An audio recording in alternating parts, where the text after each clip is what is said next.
kabar pemirsa TVR Parlemen dimanapun Anda berada? Berjumpa lagi dalam program TVR 17 bersama saya Diva Rizka.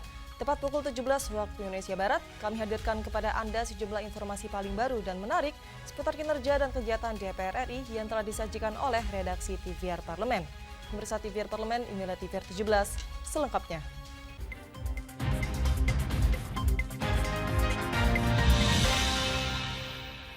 Koordinator Wartawan Parlemen DPR RI kembali mengadakan pameran foto jurnalistik tahun 2024 dengan tema Songsong Era Baru Parlemen 2024-2029 yang menampilkan berbagai kegiatan anggota Dewan di lingkup keparlemenan.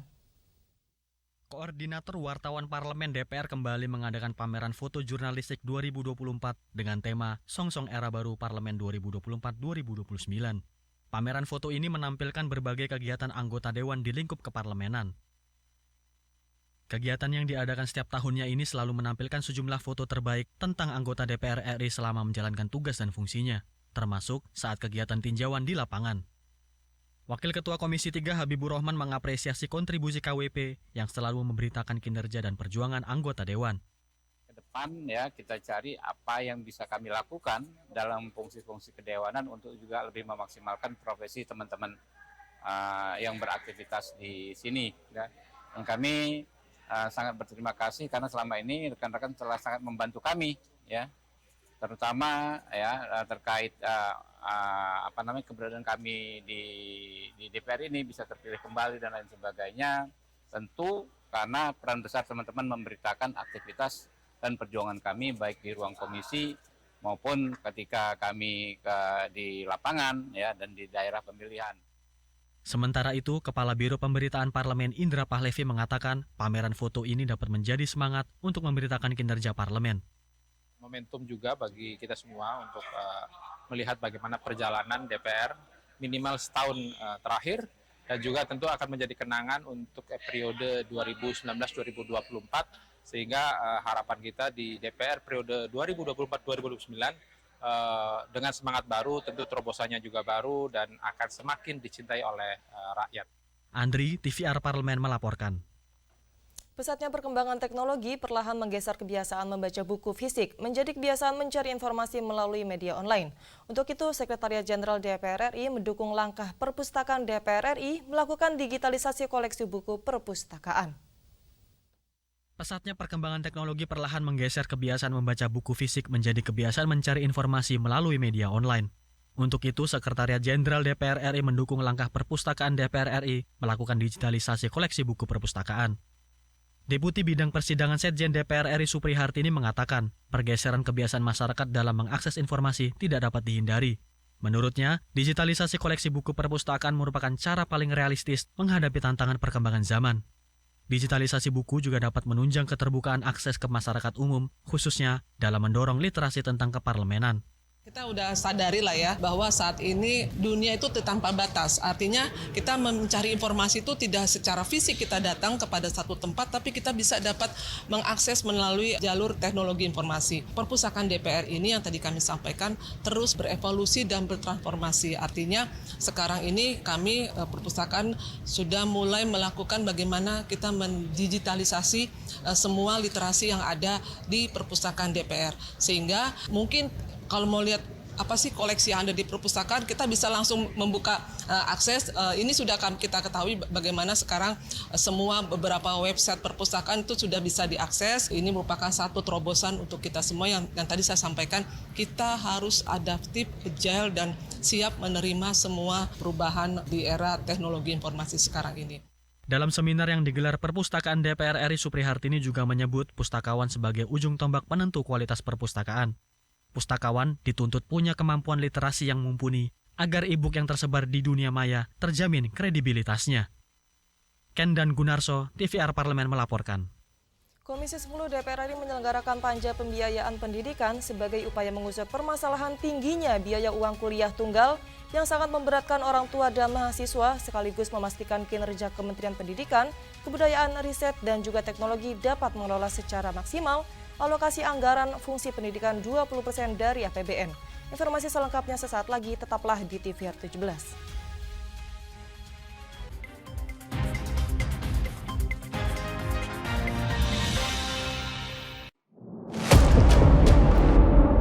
sini ditambang. Konflik yang terjadi, Partai sini tidak mengizinkan. masalah yang tersisihkan menjadi kesenjangan sosial.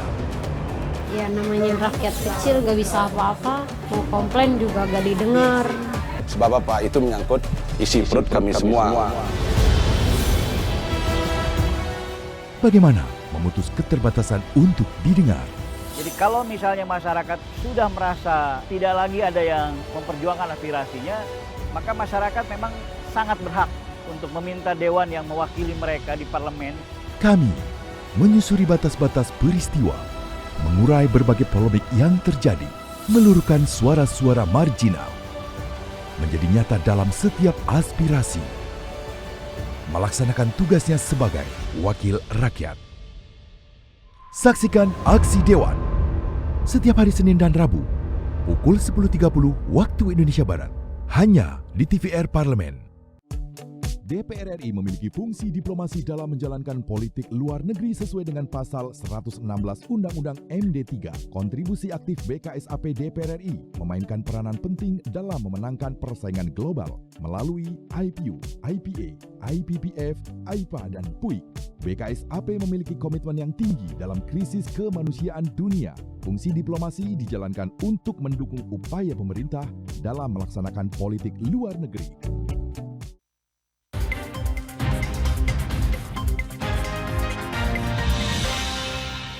Terima kasih karena Anda masih bersama kami di TVR 17.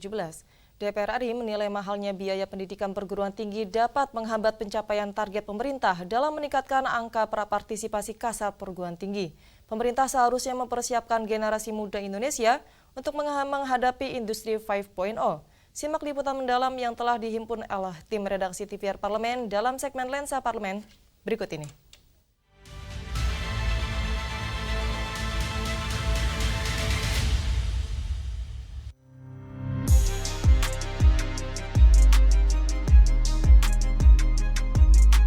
Komisi 10 DPR RI menyelenggarakan panja pembiayaan pendidikan sebagai upaya mengusut permasalahan tingginya biaya uang kuliah tunggal atau UKT yang sangat memberatkan orang tua dan mahasiswa.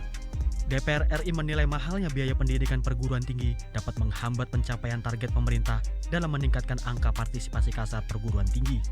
Pemerintah seharusnya mempersiapkan generasi muda Indonesia untuk menghadapi industri 5.0. Pada dasarnya kami telah membuat sebuah panja. Panja ini adalah mengenai pembiayaan pendidikan. Mungkin dari Kemendikbud sudah memahami agenda kita terkait dengan mandatory 20% anggaran pendidikan dan sebarannya di setiap KL yang melaksanakan fungsi pendidikan. Lalu kemudian standar komponen pembiayaan pendidikan setiap jenjang pada KL yang melaksanakan fungsi pendidikan. Dan ketiga, strategi pembiayaan pendidikan di setiap jenjang pendidikan dalam merespon mahalnya pembiayaan pendidikan. Permasalahan mahalnya biaya pendidikan tinggi di Indonesia menjadi perhatian serius DPR RI. Selain aktif menerima aspirasi dari seluruh lapisan masyarakat, baik dari mahasiswa, akademisi, perwakilan universitas, bahkan para tokoh pendidikan, panja pembiayaan pendidikan juga meninjau beberapa daerah di Indonesia untuk mendapatkan gambaran utuh terkait persoalan ini.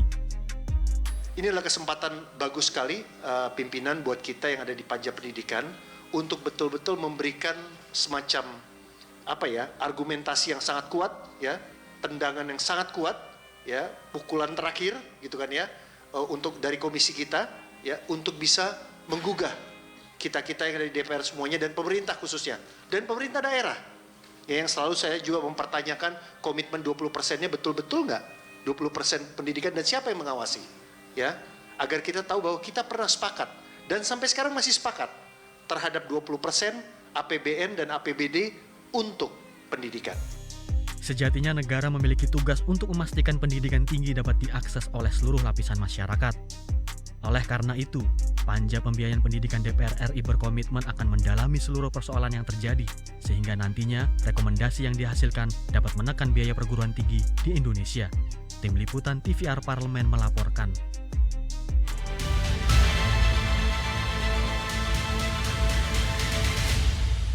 DPR RI telah mengesahkan perubahan Undang-Undang Nomor 5 Tahun 1990 tentang konservasi sumber daya alam hayati dan ekosistemnya atau KSDAHE.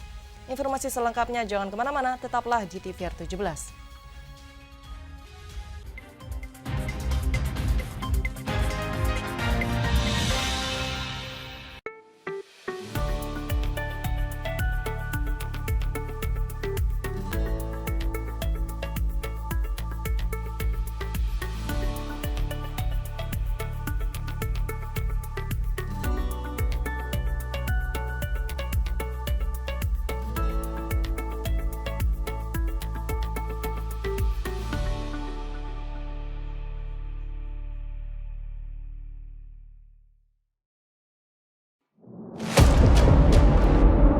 sini ditambang. Konflik yang terjadi, Warga sini tidak mengizinkan. masalah yang tersisihkan menjadi kesenjangan sosial. Ya namanya rakyat kecil gak bisa apa-apa, mau komplain juga gak didengar. Sebab apa? Itu menyangkut isi perut kami semua. Bagaimana memutus keterbatasan untuk didengar? Jadi kalau misalnya masyarakat sudah merasa tidak lagi ada yang memperjuangkan aspirasinya, maka masyarakat memang sangat berhak untuk meminta dewan yang mewakili mereka di parlemen. Kami menyusuri batas-batas peristiwa, mengurai berbagai polemik yang terjadi, meluruhkan suara-suara marginal, menjadi nyata dalam setiap aspirasi, melaksanakan tugasnya sebagai wakil rakyat. Saksikan Aksi Dewan setiap hari Senin dan Rabu pukul 10.30 waktu Indonesia Barat hanya di TVR Parlemen.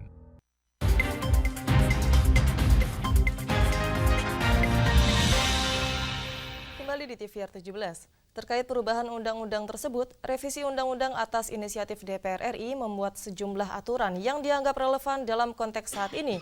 Salah satunya adalah adanya muatan pasal pidana yang tertuang dalam pasal 40, 40A, dan juga 40B. Lantas seperti apa detail dari revisi undang-undang KSDAHI ini? Untuk selengkapnya berikut laporan rekan kami, Alfat Rizky dari Senayan, Jakarta.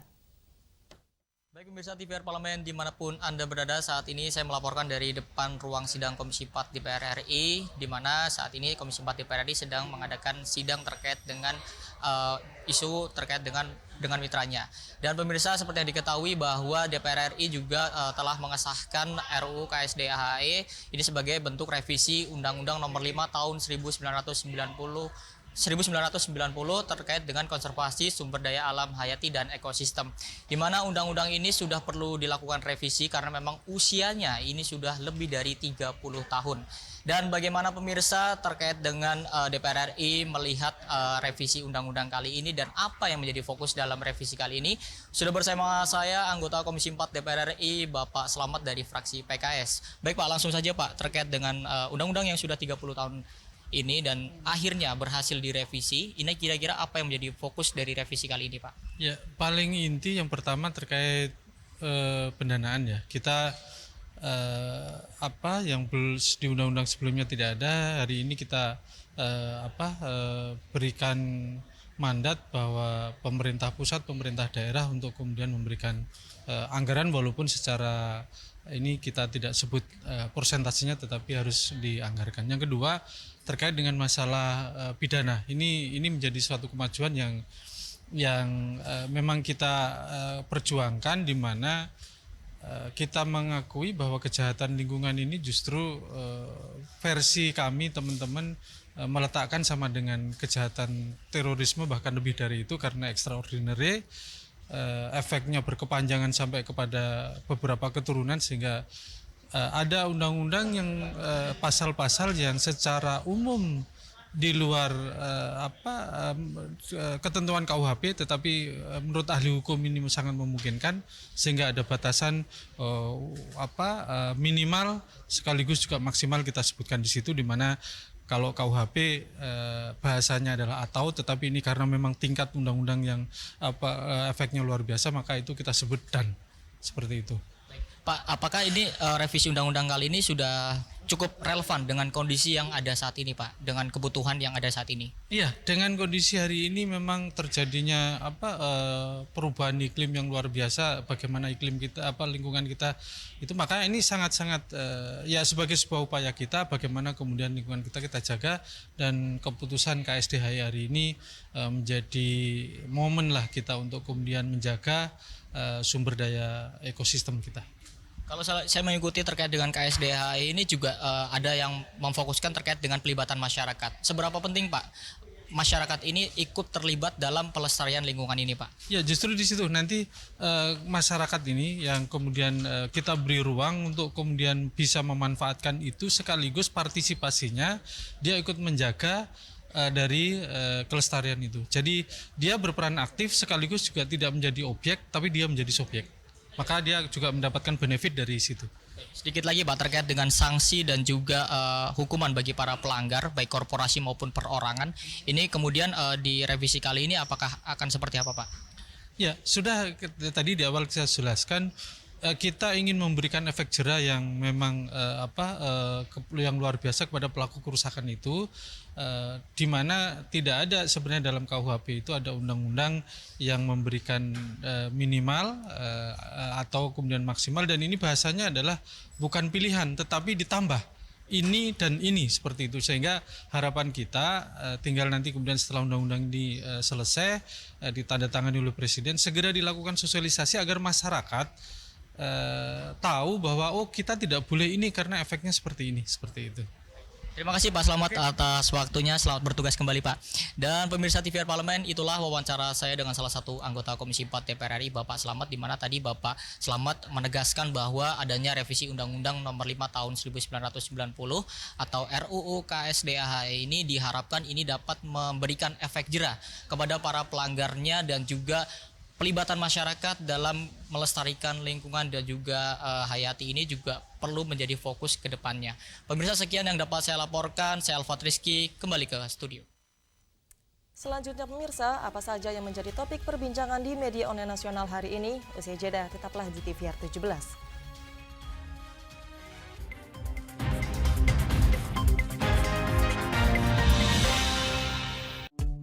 DPR RI memiliki fungsi diplomasi dalam menjalankan politik luar negeri sesuai dengan pasal 116 Undang-Undang MD3. Kontribusi aktif BKSAP DPR RI memainkan peranan penting dalam memenangkan persaingan global melalui IPU, IPA, IPPF, IPA, dan PUIK. BKSAP memiliki komitmen yang tinggi dalam krisis kemanusiaan dunia. Fungsi diplomasi dijalankan untuk mendukung upaya pemerintah dalam melaksanakan politik luar negeri. Mengenal tugas dan fungsi DPR RI. Dewan Perwakilan Rakyat atau DPR adalah lembaga negara yang mewakili aspirasi rakyat. Kehadiran DPR RI merupakan salah satu bukti bahwa Indonesia merupakan negara demokrasi. Sebagai salah satu lembaga perwakilan rakyat, apa saja tugas dan fungsi yang diemban DPR RI? Berdasarkan pasal 20A ayat 1 Undang-Undang Dasar 1945, DPR memiliki 3 fungsi, yakni fungsi legislasi, anggaran, dan pengawasan. Tugas dan wewenang DPR berbeda untuk setiap fungsinya. Yang pertama, fungsi legislasi. Menyusun program legislasi nasional atau prolegnas, menyusun dan membahas rancangan undang-undang, menerima rancangan undang-undang yang diajukan oleh DPD, membahas rancangan undang-undang yang diusulkan oleh Presiden ataupun DPD, menetapkan undang-undang bersama dengan Presiden, menyetujui atau tidak menyetujui peraturan pemerintah pengganti undang-undang yang diajukan oleh Presiden untuk ditetapkan menjadi undang-undang. Yang kedua, fungsi anggaran. Memberikan persetujuan atas rancangan undang-undang tentang APBN yang diajukan oleh Presiden. Memberikan persetujuan terhadap pemindahantanganan aset negara maupun terhadap perjanjian yang berdampak luas bagi kehidupan rakyat yang terkait dengan beban keuangan negara. Menindaklanjuti hasil pemeriksaan atas pengelolaan dan tanggung jawab keuangan negara yang disampaikan oleh BPK. Memperhatikan pertimbangan DPD atas rancangan undang-undang tentang APBN dan rancangan undang-undang terkait pajak, pendidikan, dan agama. Yang ketiga, fungsi pengawasan. Fungsi pengawasan, DPR bertugas melakukan pengawasan terhadap pelaksanaan Undang-Undang APBN dan kebijakan pemerintah, serta membahas dan menindaklanjuti hasil pengawasan yang disampaikan oleh DPD. Demikian penjelasan tentang tugas dan fungsi DPR menurut Undang-Undang. Informasi ini dipersembahkan oleh TV dan Radio Parlemen, Biro Pemberitaan Parlemen, dan Sekretariat Jenderal DPR RI.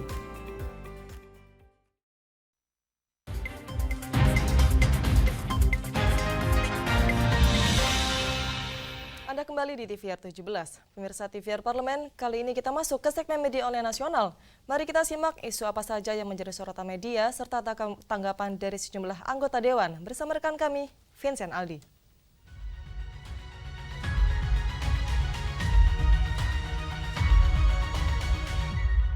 Ya, terima kasih rekan Diva dan apa kabar pemirsa? Kembali lagi di segmen Media Online bersama saya Vincent Aldi. Mari kita simak isu apa saja yang menjadi trending topik di media online. Dan berita pertama yang menjadi headline di media online yaitu DPR RI mengesahkan RUU KSDAHE menjadi undang-undang.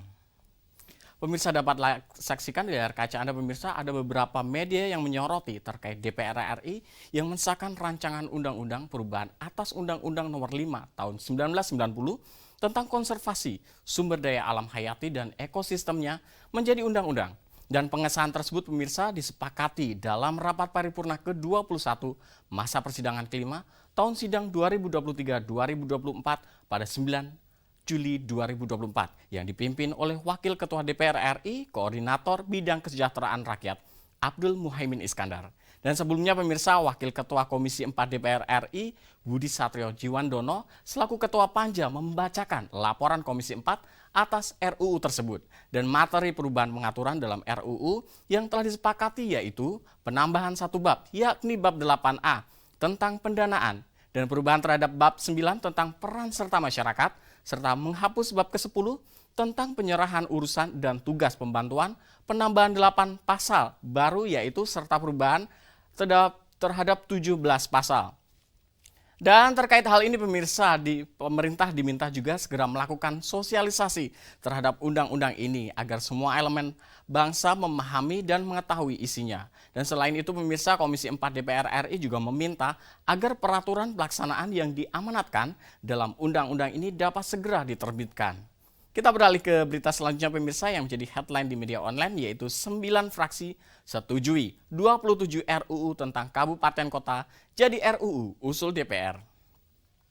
Pemirsa dapat Anda saksikan kembali di layar kaca beberapa media yang menyoroti tentang rapat paripurna yang diselenggarakan pada 9 Juli 2024 diungkapkan bahwa cakupan materi penyusunan ke-27 rancangan undang-undang memberi paradigma baru pelaksanaan desentralisasi asimetris dalam pengembangan daerah otonom.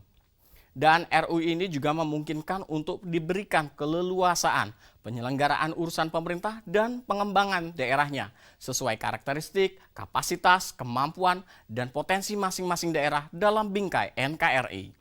Dan pada kesempatan ini pemirsa, Wakil Ketua DPR RI Muhaimin Iskandar selaku pimpinan rapat paripurna memberikan dan menyampaikan apresiasi dan terima kasih kepada segenap jajaran pemerintah yang terlibat dalam pembahasan RUU tersebut.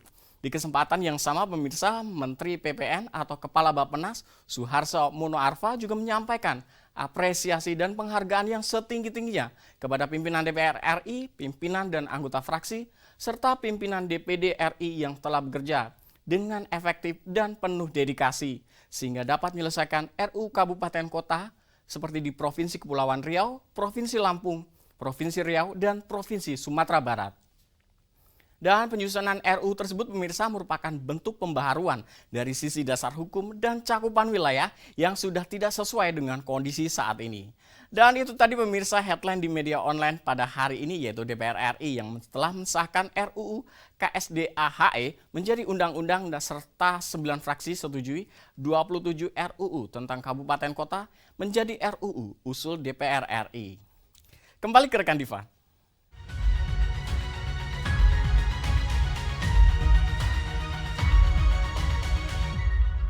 Terima kasih rekan Vincent yang telah menyampaikan sejumlah update sorotan dari media online nasional pada hari ini. Segmen media online tadi sekaligus menutup program TVR 17 edisi sore hari ini.